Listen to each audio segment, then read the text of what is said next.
Hey everybody, final thoughts time for Teotиуакан, City of the Gods, which is a bit of a mouthful, and it's certainly a bit of a game. This is a very big boy, and oh my gosh, we really like it a lot. And really, that should be no surprise. It's from designer Daniele Teschini, who was one of the designers on Tzolk'in, the Mayan calendar, and several other hugely popular Euro games in addition. I mean, Daniele has really racked up quite the hit list. And really, I mean, it's unavoidable. You got to draw comparisons between this and Tzolk'in, and which is, like I said right up front, one of Jen's and my favorite worker placement games of all time. And what made Tzolk'in so special were those big, gigantic gears that a lot of people dismiss as kind of like a dumb, gameplay gimmick, but they so weren't. They were a method to allow time to be a valid and viable resource in an economic Euro simulation, which is not something you see a lot of. It's pretty rare. I can think of Macau is another game that does this same sort of thing in a different way. Time as a resource that you have to manage just as much as lumber and stone and gold or whatever else you might do is an implicitly evocative thing because it's what we have to deal with every day in our real lives. So bringing that into a game where it's not just, oh, well, there's the time where we only have so much time to go, but the fact that there's time, there's a wheel within the game is a big deal. So Tzolk'in did it with a very cool notion that the gears would constantly turn, and what that meant was that a worker would get stronger and stronger and stronger as time went by, and you always had to make the decision of, right, how far do I have this guy work before I eventually stop him from working and receive the fruits of his labor. This game does something similar in a very different way. It's dice worker placement on a rondel, which in and of itself is very, very cool. Having 3, potentially 4 workers on a rondel, all trying to synchronize them so they're in the right place at the right time to work together. Sometimes that means getting them all into the same place so you can get access to a super move, but then what are you going to do? Because now they're all clumped up. Or having one guy waiting in position while another guy gets the goods that he needs to go do what he has going on. Very, very cool stuff. But the important thing is, over time, these guys grow up. They level up. They go from a 1 to a 2 to a 3 to a 4 to a 5, and then ultimately a 6, which means they ascend, which is very, very cool. And it just works so nicely here. It's such a great combination of mechanisms. Rondel, worker placement, evolving workers, and another very, very cool twist to worker placement, multi-use workers. I kind of liken it to, there's a lot of card games out there where, I've got my hand of cards and I could use this card for X, Y, or Z. I can use it as a payment for other cards or all kinds of stuff. I love that. It's one of my multi-use cards is it's certainly one of my favorite gameplay mechanisms of all time. And I was about to say it's my favorite. Maybe not. I don't remember. I did a top 10 of this a while ago, but it made my top 10. Here, instead of multi-use cards, we've got multi-use workers. Because when I move this guy, boop, boop, boop, and put him into position, I could be sending him over there for the core action, which means as often as not, I got to pay to do it, which is painful. Or I could be using him as a secondary option to harvest resources I need to feed somebody else somewhere else on the board.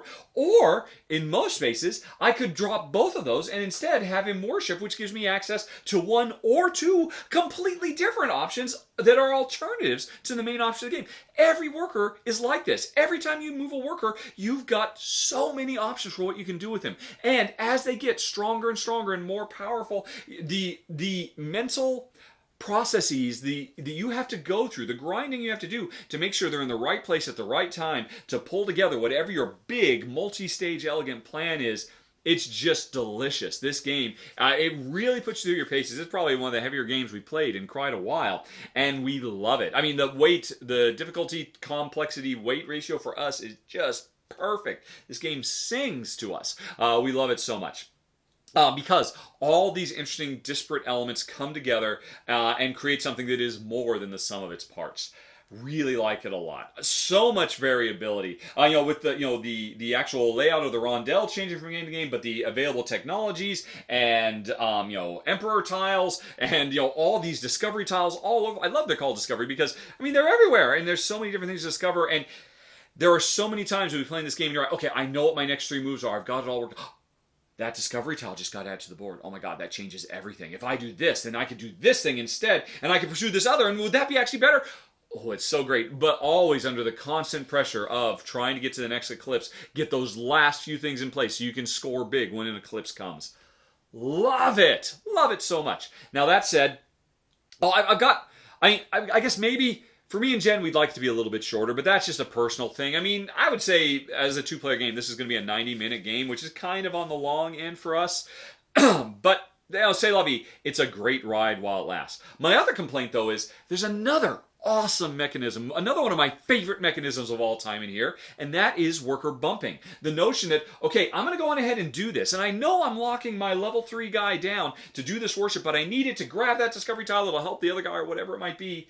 It's fine, because surely one of my opponents, sooner or later, will want to come in and bump me out so that I get my guy back, so that I don't have to spend 3 cacao, or even worse, an entire turn to unlock him so he's available to me again. I love worker bumping here. It's perfectly set up here.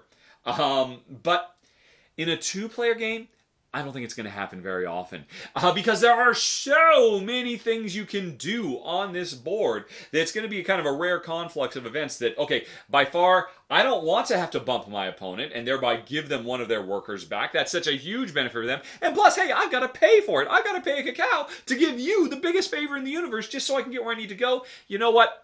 I'll wait. Sooner or later, I know you're going to have to move that guy out on your own, and then I'll move in and do it. That's what Jen I found was the case. And it's kind of a bummer because worker bumping is such a wonderful, non-confrontive, non-aggressive means for players to interact with each other. And in a 2-player game, it's just not going to happen at all, or very rarely.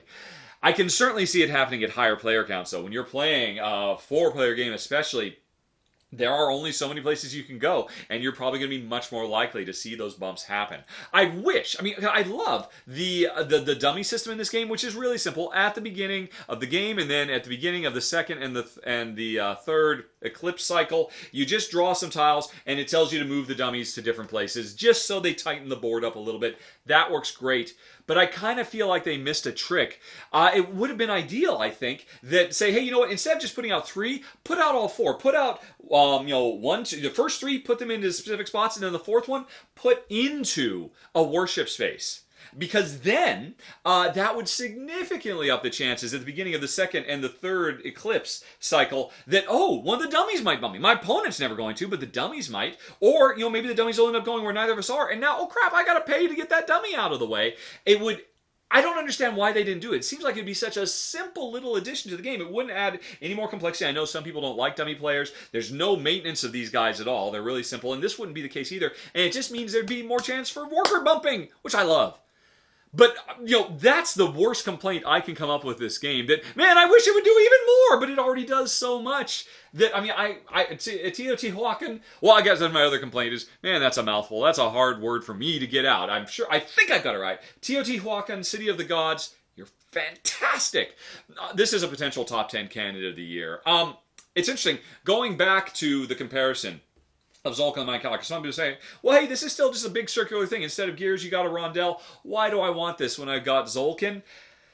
I don't know. I love them both. I think they're both. They just both should be on your shelf right next to each other because they have such a radically different feel to how they go about. And it's interesting. I would say, I suspect, and this could just be a reflection of the fact that Jen and I played Zolkin a lot, so we're really we groove it, and we've got the machinations down in our head pretty well. This feels like a heavier game than Zolkin to me, in all honesty. This kind of feels like Zolkin with the expansion that was ultimately released for it. So this is a bigger game. It's a longer game. There's a lot more going on, a lot more moving pieces. Sure, there's no big moving gears, but all these dice, all trying to get into the right place at the right time.